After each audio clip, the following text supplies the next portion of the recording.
내년에 나라 돈을 어디에 얼마나 쓸지 새 정부의 첫 번째 예산안이 나왔습니다. 규모로는 639조 원이고 허리띠를 졸라매서 재정 건전성을 높인다는 게 정부 설명입니다.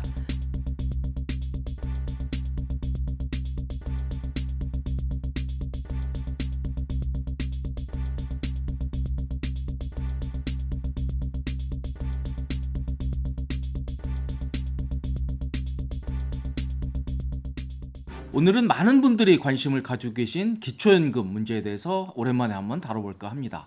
지난 3월 9일이었죠. 대통령 선거 당일날 올린 이 기초연금 영상이 무려 60만 뷰 이상의 조회수를 기록을 했습니다. 본인의 노후 생활에 영향을 줄 아주 중요한 이슈라고 생각되기에 아주 많은 분들이 관심을 보여주고 계신 것으로 보입니다. 그런데 이 기초연금 문제는 이 중요성에 비해서 제가 영상을 자주 만들지 않았습니다.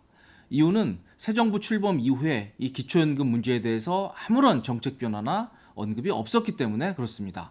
괜히 영상을 만들 경우에 오히려 혼란만 줄 것으로 그렇게 봤습니다. 그런데 바로 이 기초연금 문제에 대해서 아주 중요한 보고서가 최근에 하나 나왔습니다. 자, 이 보고서는 이 초미의 관심사인 기초연금 인상 문제를 과연 어떻게 접근할지에 대한 아주 중요한 제안을 담고 있습니다. 아주 중요한 내용이라고 생각되기에 오늘 관련 영상을 제작하게 됐습니다. 오늘도 끝까지 집중해서 시청해 주시기 바랍니다.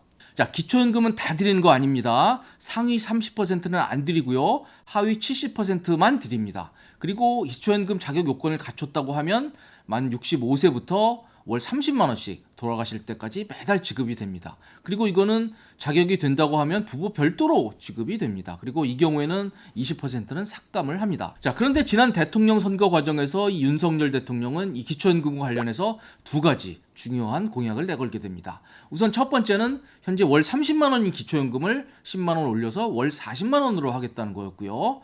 두 번째는 이 국민연금 연계 감액제도라는 게 있죠. 이 국민연금 받는 분들은 기초연금을 좀 깎는 겁니다. 이 연계 감액제도를 약간 미조정해서라도 기초연금을 조금이라도 더 받도록 조치하겠다라는 그런 공약을 내걸었습니다. 국민연금 연계 감액제도는 많은 비판이 있습니다만 저 공약에서도 나오다시피 미조정하겠다고 했습니다. 그래서 큰 변화를 언급한 건 아니었기에 여기에 대한 기대는 크지 않습니다만 바로 1번 월 30만 원 주던 기초연금을 40만 원으로 올리겠다는 것은 많은 분들의 관심을 끌었고 많은 분들이 이 공약의 후속 조치를 현재 기다리고 있는 상황입니다. 자, 그런데 만약에 저 공약이 현실화될 경우에 과연 돈이 얼마나 드느냐? 여기에 대한 연구 보고서가 최근에 나왔습니다. 자, 국회 예산정책처에 제출한 한국보건사회연구원 윤성명 연구원의 연구 보고서입니다. 자, 이분은 연금 학회장을 지낸 진짜 연금 전문가입니다. 자, 그런데 나온 결과가 참으로 우려스럽고 걱정스럽습니다. 자, 기초연금 지급 총액을 한번 예상을 해본 건데요. 어마어마합니다. 현행 30만 원으로 유지될 경우에도 저렇게 올라갑니다. 2040년에는 무려 70조 원이 들고요. 2050년에는 무려 120조 원까지. 그리고 계속 가파르게 우상향하게 됩니다. 그런데 만약 이걸 40만 원으로 올릴 경우에 어떻게 되느냐? 2040년에는 무려 97조 원이 들고요. 그리고 2050년에는 160조 원이 드는 것으로 그렇게 계산이 됐습니다. 어마어마합니다. 자, 당장 뭐 2050년까지 갈 필요 없이 2040년만 한번 보겠습니다. 현재로만 따져도 73조 원이 들고요. 그리고 40만 원으로 인상할 경우에 97조 원이 넘는 돈이 든다는 겁니다. 한마디로 연 100조가 이 기초연금 재원으로 필요하다는 얘기입니다. 자, 고령화 추세에 따라서 이 기초연금을 받는 사람들은 계속 늘어날 수밖에 없고요. 반면에 이게 세금을 내야 되는 젊은 사람들은 점점 줄어들기 때문에 이 부담은 아주 상상외로 커질 수밖에 없는 상황입니다. 자, 2040년까지 안 가고 2030년으로 한 번 더 앞당겨서 한번 예상을 해보겠습니다. 지금 30만 원으로 유지된다고 할 경우에도 무려 연 37조 원이 듭니다. 그런데 만약 이걸 40만 원으로 올릴 경우에 2030년에는 연 49조 3천억, 한마디로 50조 원이 든다는 얘기입니다. 자, 이렇게 부담되는 것은 부담된다고 하더라도요. 어디까지나 뭐 공약은 공약입니다. 그래서 정부로서도 현재 기초연금 인상 문제에 대해서 많은 고민을 하고 있을 것으로 보입니다. 자, 현행 기초연금 문제에 대해서 이 전문가들이 지적하는 크게 두 가지 문제점에 대해서 한번 얘기를 해보겠습니다. 우선 처음에 말씀드렸던 이 국민연금 연계 감액제도입니다. 이게 상당히 심각합니다. 자, 국민연금을 성실하게 납부한 사람들에게 그것도 본인이 원해서라기보다는 정부가 하라고 해서 권고해서 혹은 강제해서 냈던 국민연금 때문에 이 노후에 남들 다 받는 기초연금을 못 받거나 혹은 삭감되는 경우가 있다면 그건 좀 억울할 것입니다. 자, 그런데 이 억울함이 앞으로 기초연금이 30에서 40만 원으로 들어갈 경우에 이 억울함이 더 커지게 될 겁니다. 자, 이게 국민연금 연계감의 기준표입니다. 자, 이거는 아주 정확한 표는 아닙니다. 자, 그래서 이건 가입 시기라든지 혹은 가입 기간 그리고 납입 금액 등에 따라서 저마다 달라지게 되는데요. 이 표는 그냥 참고로만 보시면 되겠습니다. 그래서 저 정도 국민연금을 받게 될 경우에 기초연금이 저 정도 삭감된다는 참고표로 보시면 되시겠고요. 그래서 국민연금을 많이 받게 될 경우에 최악의 경우 기초연금을 50%나 삭감되는 그런 분들도 더러 계십니다. 자, 아무튼 윤석열 대통령은 공약에서 이 국민연금 연계 감액을 미세 조정이라도 해서라도 조금이라도 기초연금 감액을 줄이겠다고 공약을 했기 때문에 이 부분에 대해서는 좀 지켜보시면 될 것 같습니다. 이게 기초연금 인상에 따라서 이 국민연금 가입자들의 이 상실감 그리고 역차별 논란이 더 커질 수밖에 없기 때문에 어떤 식으로든 정부가 좀 조정을 할 것으로 저는 그렇게 예상을 하고 있습니다. 자, 그런데 더 중요한 건 다음입니다. 월 30만 원인 기초연금을 월 40만 원으로 인상하는 것이 더 큰 관심사인데요. 자, 어떤 식으로든 정부가 이 공약에 대해서 언젠가 답을 내놓을 것으로 보입니다. 하지만 이 모두의 설명 들었듯이 너무너무 막대한 재원 때문에 이 기초연금 인상액을 10만 원에서 좀 낮은 금액으로 조정을 하든지 혹은 이 10만 원을 다 올리더라도 좀 한정된 인원에 한해서 그렇게 인상을 할 가능성이 크다고 저는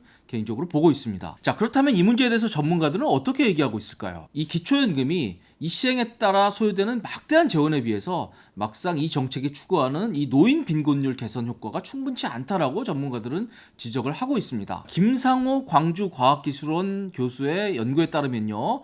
이게 기초연금 제도가 시행이 되면서 노인 빈곤율을 45%에서 39% 정도로 낮추는데 불과했다. 즉 6%포인트 정도 낮추는데 불과했다. 이렇게 지적을 하고 있습니다. 즉 이 기초연금이 2020년 기준으로 무려 한 해에 17조 원을 쓰는 어마어마한 재원이 소요되고 있지만 이 제도가 목표하고 있는 이 노인 빈곤율 저하의 목표에는 잘 달성시키지 못하고 있다.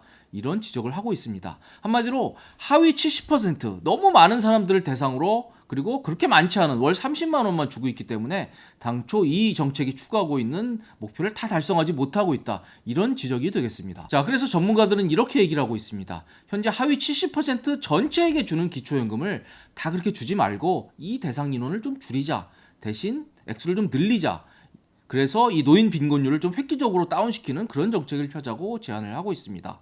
그리고 설사 이 대상 인원을 줄이지 못한다고 하더라도 이번 대통령 선거 공약이죠. 월 40만 원으로 올리는 기초연금 인상은 전체 하위 70%를 대상으로 하지 말고 일부 인원에 국한해서 인상을 하자. 이런 제안을 내놓고 있습니다. 자, 바로 오늘 소개해드리고 있는 이 윤석명 연구원의 보고서에도 바로 이런 제안이 담겨 있습니다. 자, 저 표로 정리를 해놨는데요. 현재 기준은 왼쪽입니다. 그래서 지금 하위 70%에 대해서 기초연금을 월 30만 원 주고 있고요. 이걸 40만 원으로 올리는 것이 현재 대통령 선거 공약입니다.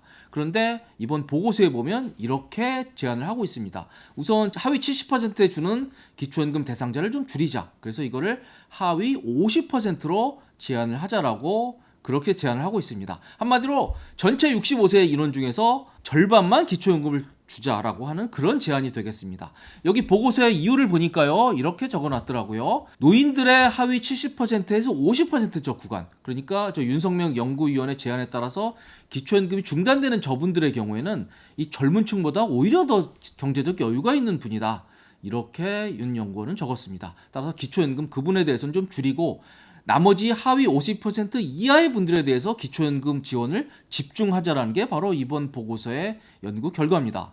자, 그리고 또 중요한 게 바로 기초연금 인상이죠. 월 30에서 40만 원으로 올리는 이번 인상도 다 적용하지 말고 하위 20%에 국한해서 적용을 하자라고 그렇게 제안을 하고 있습니다. 왜 그렇죠? 소요 재원 때문에 그렇습니다. 이대로 그냥 40만 원으로 올릴 경우에 2030년에 무려 100조 원이 드는 이 소요 재원을 어떻게 감당하기가 어려운 상황이다. 이렇게 보고 있는 겁니다. 자, 그럼에도 불구하고 앞으로 정부가 어떤 정책을 내놓을지 아직 속단하기는 좀 이릅니다. 자, 기초연금 대상자를 저렇게 윤석명 연구위원회 제안처럼 하위 50% 이하로 줄이는 것은 솔직히 쉽지 않다고 봅니다. 기초연금을 주는 이 수혜적인 복지 정책에 대해서 갑자기 인원 대상을 줄이는 것이 앞으로 계속 선거를 치러야 되는 이런 민주정치 하에서 과연 현실적으로 가능하냐라는 것에 대해서 저는 좀 의문이 듭니다. 하지만 앞으로 월 30에서 40만 원으로 기초연금을 올리는 문제는 이 전체 하위 70% 대상이 아니라 일부 인원으로 한정할 가능성은 충분히 있습니다. 자, 혹은 하위 70% 전체에 대해서 기초연금을 올린다 하더라도 이 인상폭이 10만 원보다 훨씬 못 미치는 방향에서 조정이 될 가능성도 여전히 있습니다. 자, 아무튼 이런 정책들은 앞으로 본격적으로 검토되고 언젠가 정책이 발표될 것입니다. 그렇다고 하면 관심은 여러분들 개개인별로 과연 나는 기초연금을 계속 받게 될 것인지, 그리고 기초연금을 얼마나 더 받게 될 것인지 여기에 대해서 관심이 더 많으실 텐데요. 다시 한번 기초연금은 어떤 분들이 받는지에 대해서 간단히만 요약을 드리겠습니다. 현재 하위 70%만 기초연금을 드리기 때문에 바로 저 소득 인정의 기준을 정하고 있습니다. 그래서 2022년의 경우에는 단독 가구의 경우에 월 180만 원, 그리고 부부 가구의 경우에 월 288만 원 이하가 돼야 기초연금을 받을 수가 있습니다. 자, 그리고 저 소득 인정액은 저 두 가지 1번과 2번을 합쳐서 소득 인정액을 계산을 하게 됩니다. 1번은 소득 평가액이고요. 2번은 재산의 소득 환산액입니다. 이것들이 과연 어떻게 계산이 되는지에 대해서는 기존 영상에 자세히 안내를 해드렸으니까 그거를 참고하시면 되겠습니다. 자, 결국 이번 보고서를 보면 이 기초연금 인상액은 이 전체보다는 일부에게만 적용될 가능성이 크다라고 보는 게 좀 합리적인 예측입니다. 자, 그렇다고 하면 이 경계선에 걸려 있는 분들은 이 본인의 소득 인정액을 좀 정확하게 산정을 해서 준비를 할 필요가 있다고 봅니다. 자, 본인이 뭐 부동산을 매각한다든지 혹은 뭐 증여를 통해서 본인의 소득 인정액을 다소 줄일 수 있는 여지가 있다 그러면 그냥 가만히 앉아 계시다가 그냥 남들이 계산하는 소득 인정액을 받는 것보다 본인이 미리미리 알고 대비하는 것이 본인의 권리를 찾는 데 큰 도움이 될 것으로 믿습니다. 자, 오늘은 기초연금 인상 문제에 대해서 이 정책이 과연 앞으로 어떻게 추진이 될지, 어떤 방향으로 갈지에 대한 예측을 한번 해봤습니다. 오늘도 도움이 되셨다면 구독, 좋아요, 그리고 알림 버튼 설정까지 꼭 부탁드리겠습니다. 시청해주셔서 감사드립니다.